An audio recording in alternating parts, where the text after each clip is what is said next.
नाविन्दन्त अविन्दन्त ते कामयन्त अकामयन्त प्रजाम् प्रजाको सृजेमहि प्रजामिति प्राजाम् सृजेमहि प्रजाम् प्रजामवा प्रजामिति प्राजाम् अवरुन्धीमहि रुन्धीमहि प्रजाम् प्रजाम् विन्देमहि प्रजामिति प्राजाम् विन्देमहि प्रजावन्तः प्रजावन्तः स्याम प्रजावन्त इति प्रजावन्तः स्यामेति इति ते त एकादशरात्रमपश्यन् एकादशरात्रमित्येकादश रात्रम् अपश्यन्तम् तमा आहरन् तेनायजन्त अयजन्त ततो वै ते प्रजामसृजन्त प्रजामिति प्राजाम् असृजन्त प्रजाम् प्रजामव प्रजामिति प्राजाम् अरुन्धत प्रजाम् प्रजामविन्दन्त प्रजामिति प्राजाम् अविन्दन्त प्रजावन्तः प्रजावन्तो भवन् प्रजावन्त इति प्रजावन्तः अभवन्ते ऋतवः ऋतवो भवन् अभवन्तत् तदार्तवानामार्तवत्वम् आर्तवत्वमृतोनाम् आर्तवत्वमित्यार्तवत्वम् ऋतोनाम् वै वा एते पुत्रास्तस्मादार्तवाः आर्तवा उच्यन्ते य एवं विद्वागोस एकादशरात्रमासते एकादशरात्रमित्येकादश रात्रम् आसते प्रजामेव प्रजामिति प्राजाम् एव सृजन्ते प्रजाम् प्रजामव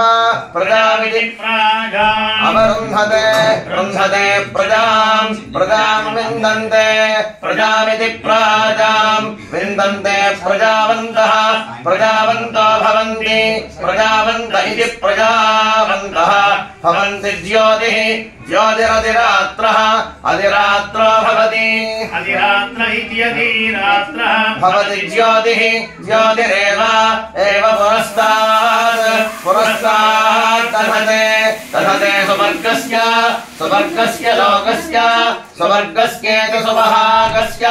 लोकस्यानुक्षात्यै पृष्यः अनुक्षात्या इत्यनोक्षात्यै पृष्यः षडहो भवति षडः इति षडः भवति षड्वै वा ऋतवः षट् पृष्ठानि पृष्ठैरेव ऋतोनन्वारोहन्ति ऋतुभिः अन्वारोहन्तीत्यनो आरोहन्ति ऋतुभिः ऋतुभिरित्यतोभिः संवत्सरम् ते संवत्सरमिति संवत्सरम् ते संवत्सरे संवत्सर इति संवत्सरे एव प्रतिष्ठन्ति चतुर्विंशतिरात्रः चतुर्विंशतिरात्रो भवति चतुर्विंशतिरात्रः भवति चतुर्विंशत्यक्षरा गायत्री चतुर्विंशत्यक्षरे चतुर्विंशति अक्षरा गायत्री गायत्रम् ब्रह्मवर्चसम् गायत्र्याम् ब्रह्मवर्चसमिति ब्रह्मवर्चसम् गायत्र्यामेव ब्रह्मवर्चसे ब्रह्मवर्चसे प्रतिष्ठन्ति चतुश्चत्वारिकोशः भवति चतुश्चत्वारिकोश इति चतुश्चत्वारिकोशः भवति चतुश्चत्वारिकोशदक्षरा त्रिष्टुक् चतुश्चत्वारिकोशदक्षरे चतुश्चत्वारिकोशत् अक्षरा तृष्टुगिन्द्रियम् इन्द्रियम् तृष्टुप् तृष्टुप् तृष्टुभि तृष्टुभ्येव एवेन्द्रिये इन्द्रिये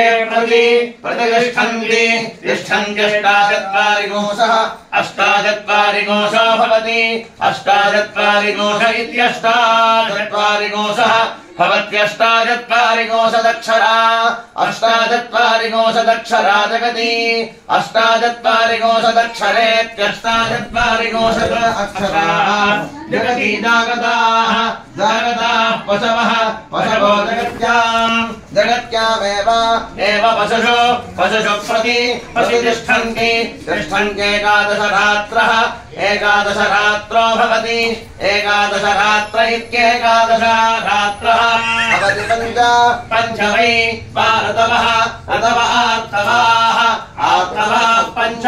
पञ्चर्तुषु ऋतुष्वेव आर्तवेषु संवत्सरे प्रतिष्ठाय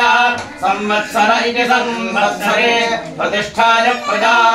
प्रतिष्ठायेति प्रतिष्ठाय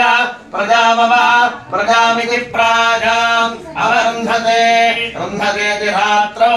अतिरात्रावभितः अतिरात्राविद्यते रात्रौ अभितो भवतः